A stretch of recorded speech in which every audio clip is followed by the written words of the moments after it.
This is just more for FYI. We talked about that. This is for Burberry. Yeah, but. Hey, what's up, man? Pictures. Haven't seen you in a while. How's it going?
Pretty mesmerizing. Can you believe what we're doing on that road?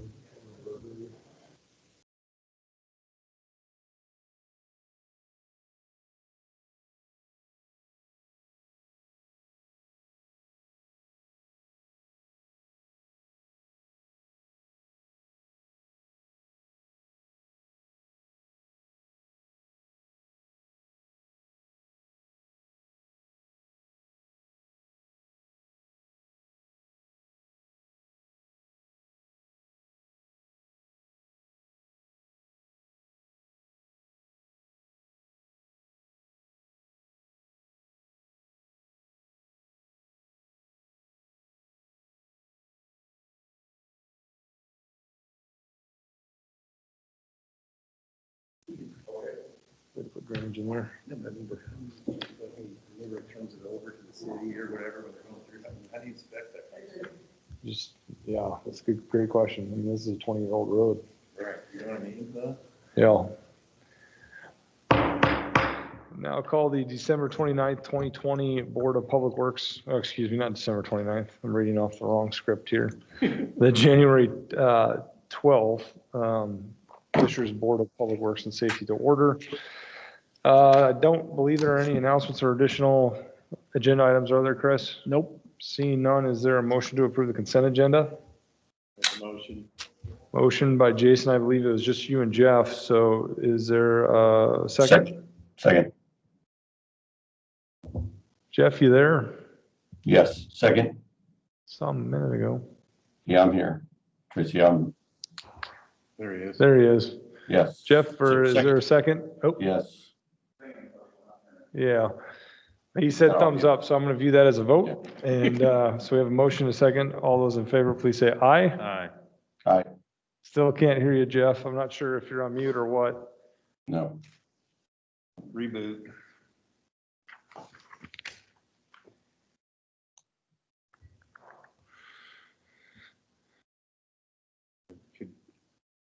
Tracy, you got any ideas on that? There should be a phone number you can dial direct from his cell. I'll call in. Yeah, I can do that. What do you say? Give him WhatsApp. Oh, There okay. should be that dial in only, I would think. Yeah, all right. It's the only tech skills I have.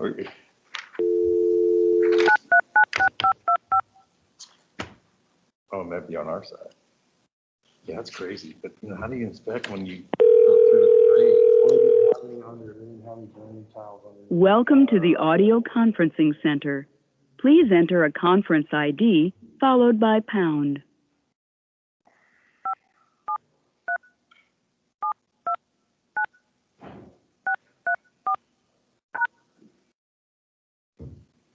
If you're the meeting organizer, press star now.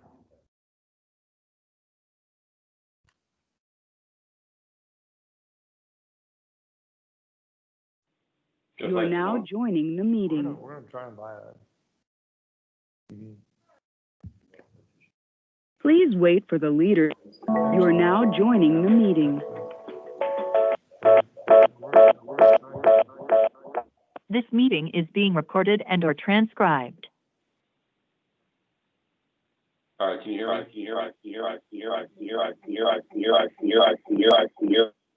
You've been muted. To unmute yourself, press star 6. How about now?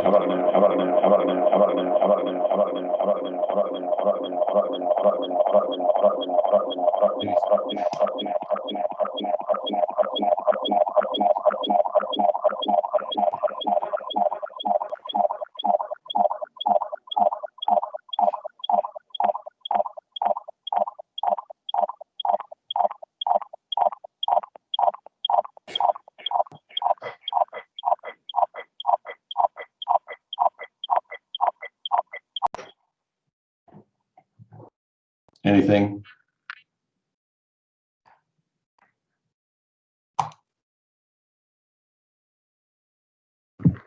Jeff, I can hear you online fine. I'm not sure if they can hear us though.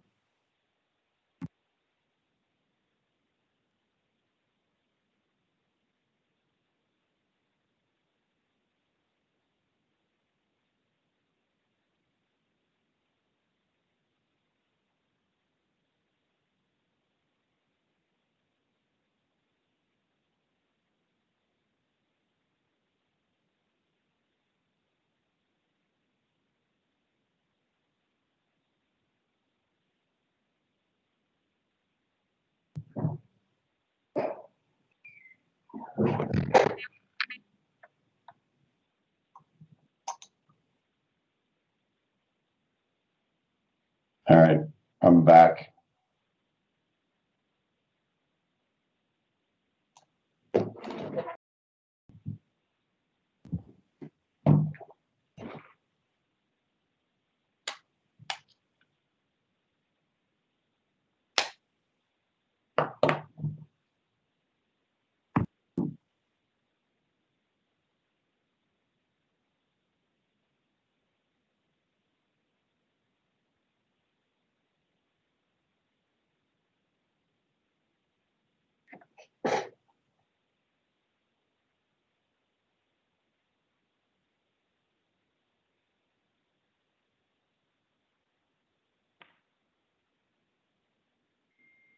Can you hear us on the phone now?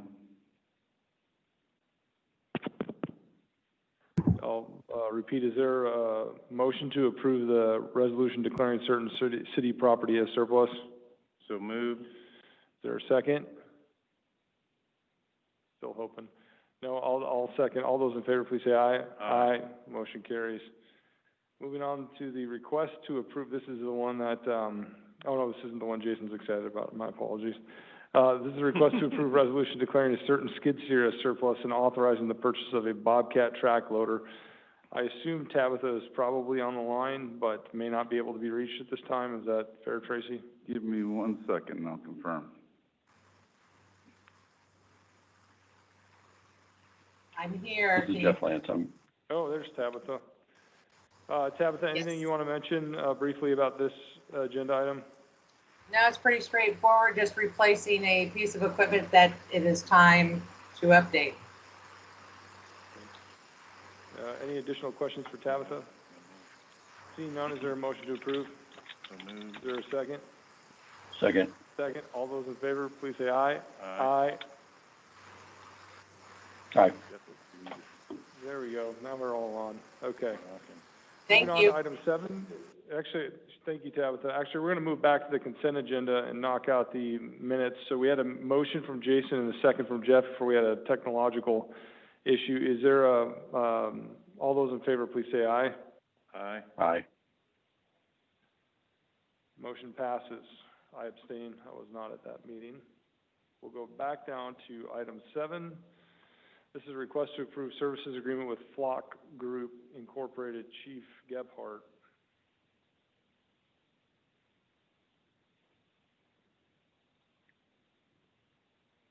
Thanks. The Flock agreement that's before you there is for, these are LPR cameras in nature, 10 of them. We wrote a grant that will largely cover 95% of the cost in relation to this. In other jurisdictions, Noblesville, for one, is also getting, I think, 6 to a dozen of them, and we'll link into their system. It's our hope to spread it throughout Hamilton County. I know it's pretty widely used in Indy, and we've cleared in some of our crimes and cases using Flock LPR systems. So with that, any questions about the contract or agreement? One point that people always ask when we talk about LPRs, which for the layman is license plate readers, is that correct? Yes. So just what you do with that information and how that's regulated by the state or federal government? So it is regulated, and the system's wiped every 30 days of anything and all that's put into it, but also parameters will be set by the police department for crimes and nexus of crimes. So you can't just run Flock openly on every car in the public and get information back. It's very specific to, could be habitual, felony, habitual HTVs, or armed robbers, or warrants that are attached to plates. That's the information that'll be stored and then wiped within 30. Even that information is wiped in the 30-day time span. Any additional questions for Chief about this purchase? No. Seeing none, No. is there a motion? Motion. Motion by Jeff, is there a second? Second. Second by Jason, all in favor, please say aye. Aye. Aye. Motion carries unanimously. Thank you, Chief. Next up is we have a request to approve the 2021 Fishers Farmers Market Vendor Agreement. I believe, Sarah, are you on the line? Yep. Yep, I'm here. Sarah Sandquist, Director of Parks and Recreation. This is our annual summer farmers market vendor agreement. Basically, we're requesting that you approve this document, and then we will go and sign individual agreements with each of our 75 vendors. It's pretty straightforward. It's the same agreement that we use pretty much every year. So there's no deviation from the previous year, Sarah? Correct. Okay. Any additional questions for Sarah? Okay, so that's working good. Yeah. Seeing none, is there a motion? So moved. Is there a second? Second. Motion by Jason, second by Jeff. All in favor, please say aye. Aye. Aye. Motion carries. Thank you, Sarah. Next is a request to approve a resolution declaring certain city property as surplus. Chief Gebhardt? So yeah, when an officer, thank you again, sorry, but Officer Jeffrey Phelps served 22 years with the city of Fishers as a law enforcement officer. He officially is retired as of January 2nd. It is customary when an officer serves more than 20 years that they are retired with their primary duty pistol, which is a Sig Sauer 40 cal. So I'm requesting that we surplus that weapon to him for his years of service to our community. Any questions for Chief Gebhardt? Commend Officer Phelps for his service. Absolutely. Certainly want to pass around this board's sentiments to Jeff and wish him all the best. Yep. Seeing that there's no other questions, is there a motion to approve? So moved. Is there a second? Second. Motion by Jason, second by Jeff. All in favor, please say aye. Aye. Aye. Motion carries unanimously. Thank you, Chief. Thank you, guys. Next is a resolution approving tent rental and service agreement. Sarah, I assume? Yep. Hi again, Sarah Sandquist, Director of Parks and Recreation. This is a request to approve an agreement for a tent rental at Ambassador House for the wedding season, running April through November. This is a new vendor this year. It's a very similar agreement to previous years. It's just a new vendor. The price is actually slightly less than previous years as well, but basically the the contractor will come and set up the tent, and they'll provide routine maintenance to it and then take it down at the end of the season. Great. Any questions for Sarah on this?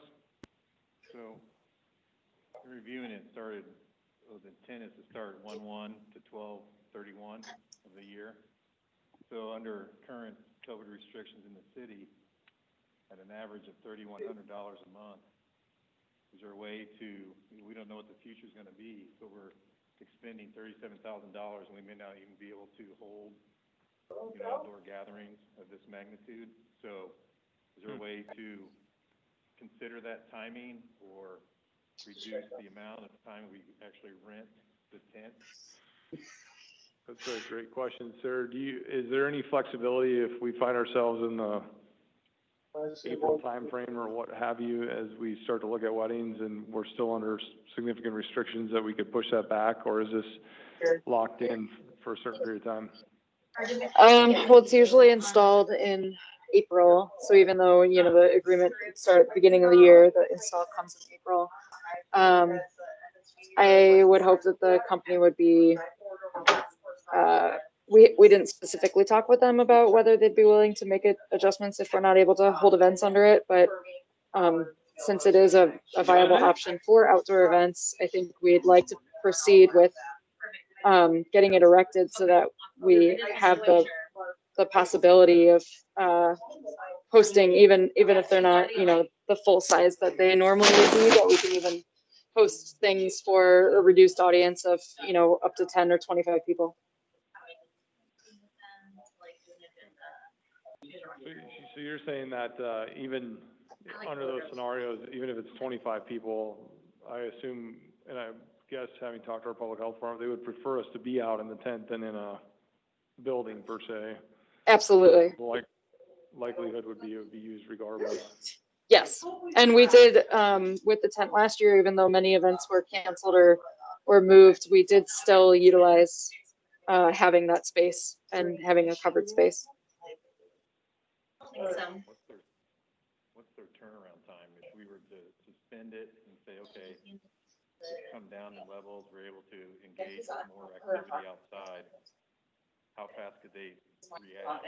One, or if we don't lock it in now, we lose the ability to It's a good question. utilize the tent. That'd be a question for Sarah or Chris. Yeah. I don't know on the contract. Well, the pricing is definitely contingent on the fact that we are doing a long-term rental, which means it's taking it out of their inventory. So there's a benefit to that where we get, reduced pricing versus with if we were to rent it on a weekly basis, but it's also not something that they will guarantee that they'll have availability if we don't commit to the time frame.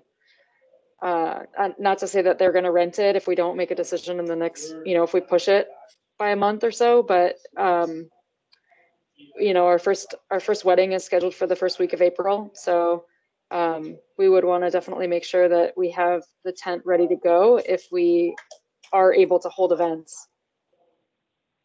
Do we have any events booked right now? Yes. Oh, okay. Yeah. Hard to hear. Yeah. We have we have 22 weddings scheduled for 2021.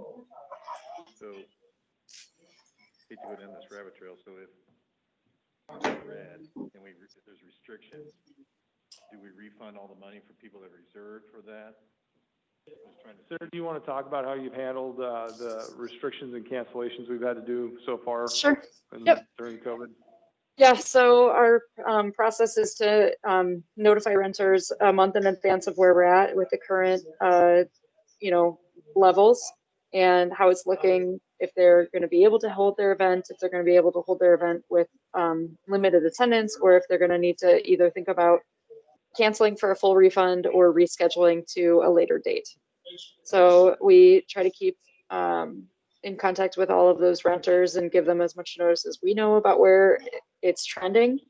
So in terms of the rentals for April thus far, we've just been in communication that we're currently in red. These are the current restrictions.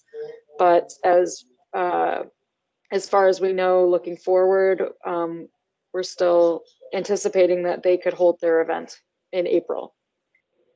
As we get, closer, we'll keep them in the mix, and as we get a month out, that's when we start to really have those conversations about if they need to make a decision on whether to cancel it or reschedule. There's really a fork in the road here. We either approve this now and then know we have it locked in, understanding that we might lose some money because we're paying for something we're not going to necessarily use, or we could table it and have Sarah go back to the vendor and say, hey, if we waited another 30 days, could we see it reduced? I'm sure they're going to say, well, we can't guarantee you that it's going to be here, but we're also in the middle of a pandemic, so I doubt there's a huge demand for these. So we could probably table it and go back on that. That would be one. And also, Mayor, so it sounds like the city, we have commitments to people too, and they might be expecting this tent, so. We got to make sure we have the tent one way or another, yeah. Exactly. Well, But go ahead, Sarah. I'll add that this is a very specific tent, and we are using a new vendor because they have this specific tent. There is no other. There's one other company in the state of Indiana that we're no longer working with anymore, but they are the only other ones in Indiana that have this specific tent. So not only have we committed to the renters that they will have a wedding under the tent if they're able to with COVID, obviously, but also that they will have it under this specific tent that has a clear span entry. There's no poles underneath. So it's different than just your standard kind of circus tent, I'll say. Sounds like we might have lost our leverage. Is there, so I guess Jason, unless you have something else. No, Sarah sold it. Okay, yeah. Concerns. Yeah. Fair points. Is there a motion to approve the tent rental? I'll make a motion to approve. Motion by Jason. Is there a second? I'll go ahead and second. All those in favor, please say aye. Aye. Jeff?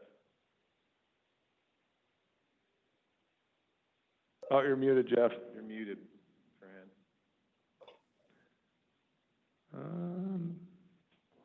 TDX. Yeah. Well, I said aye. I made the motion. I seconded. All those in favor, please say aye. Aye. Aye. Motion passes. So we're having difficulty today. Chris gave the thumbs up on Yeah, that one. I can't wait for in-person meetings again. So let's move on to the next resolution approving the public-private agreement for the construction and operation and transfer of a portion of the Nickel Plate Trail, also known as Phase 2A. Jason? Thank you. For the record, Jason Taylor, Director of Engineering. As you stated, before you is the Phase 2A for the Nickel Plate Trail BOT. This is for the section just north of 116th Street to North Street. If you recall, Phase 1 was the southern portion from South Street up to 116th Street, including the tunnel, and that was executed last summer for Meyer-Najum. This is again with Meyer-Najum, and be happy to answer any questions. They've provided the construction cost at estimated $3.2 million, which does include their fees, which we've negotiated down in the value. So this takes us all the way to North Street. It does. And this would include that pedestrian bridge. Yes. That's in this phase. And then the structure of this is that we set this price, and then if we were to come up with a savings, documented savings under that price, 80% of every dollar would come to the city of Fishers and 20 cents would go to Meyer-Najum, is the way I read this. Is that correct? Yes. Okay. But then there's an allowance in here for demucking, which is a term I'm not familiar with. Basically unsuitable soils. Right. There's some contingencies items that are built into the contract and the estimate. But in this agreement, 100% of those come back to us if not spent. Correct. Is that correct? Okay. It was really a negotiation between us and Meyer-Najum to provide them incentive to find cost-saving measures while still giving the city the ability to gain those savings back. Gotcha. Any additional questions by the board? Seeing none, is there a motion? Motion. Motion by Jeff, is there a second? Second. Second by Jason, all in favor, please say aye. Aye. Aye. Thank you. Aye. Motion carries, thank you.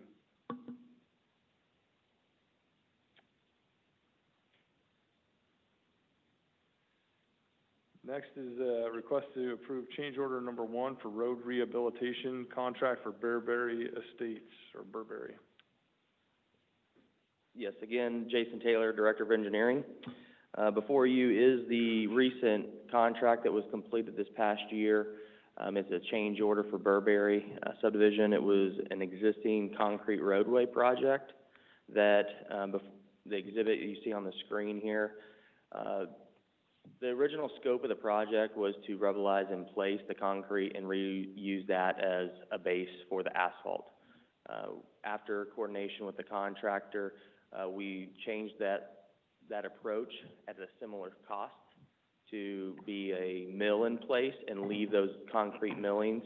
But what happened was, you can see, if we can go back to the first exhibit, the blue areas is where we encountered extremely poor soils, and ultimately, we had to do some excavation, the undercutting of that existing soil, 6 inches up to 18 inches, as well as we worked with our Public Works team to come up with some creative ideas of getting drainage taken care of for the soil, and installed what we would refer to as vertical French drains, for lack of a better term.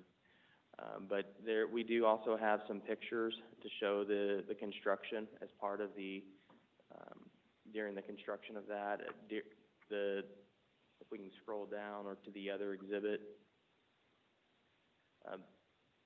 But the ask is here for a change order, it is above the 20%, but in conversations with our legal team, because it was unforeseen conditions, we are allowed to do that, and it has been negotiated and coordinated with the contractor. This would be final.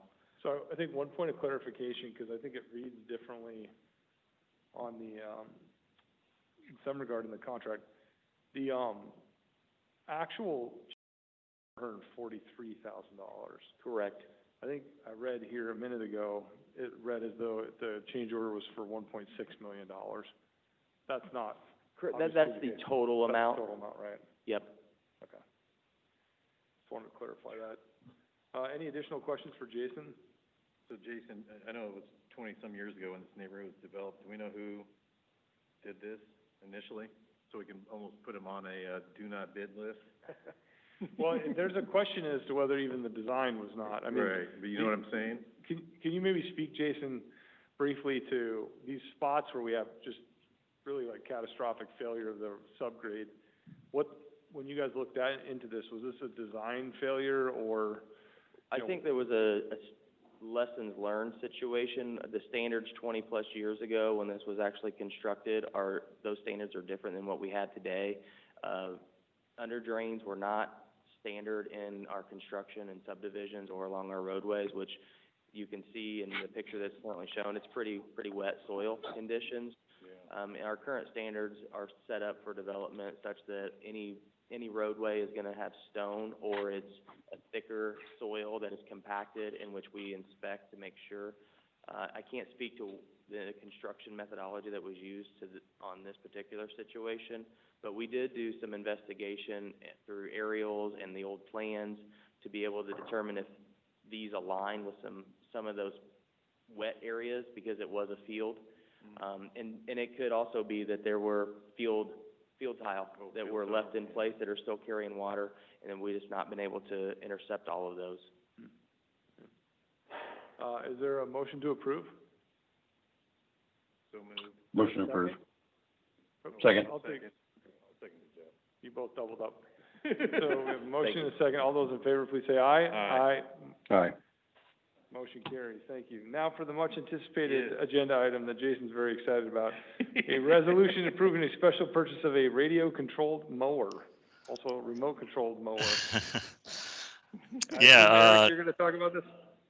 I am, yeah. So Eric Steiner, Assistant Director of Public Works Operations. And yeah, so as technology continues to improve across the horticultural industry, and we continue to strive for ways to be more efficient as a department with our in-house labor, we are seeking approval for the purchase of a radio-controlled mower. After conducting a demo of this machine back in December and seeing the capabilities of its operations, we are confident this will not only save us time in the coming years, but also potential medical expenses and even someone's life. Multiple areas around the city have been identified as being either a safety concern due to topography or simply work being performed in an inefficient way that we could gain back with the use of this machine.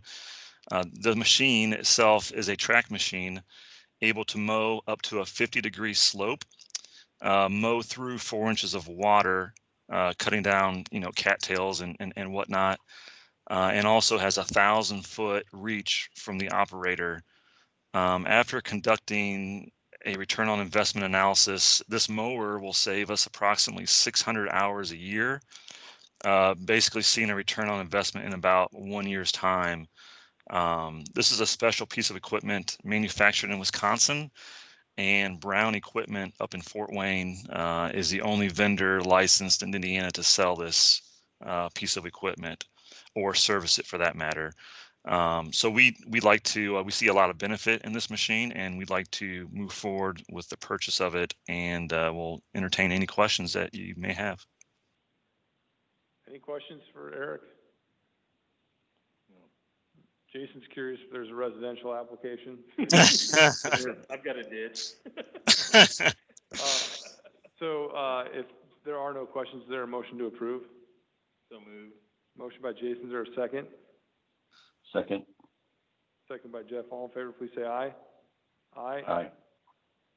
Motion carries. Is there a motion to adjourn?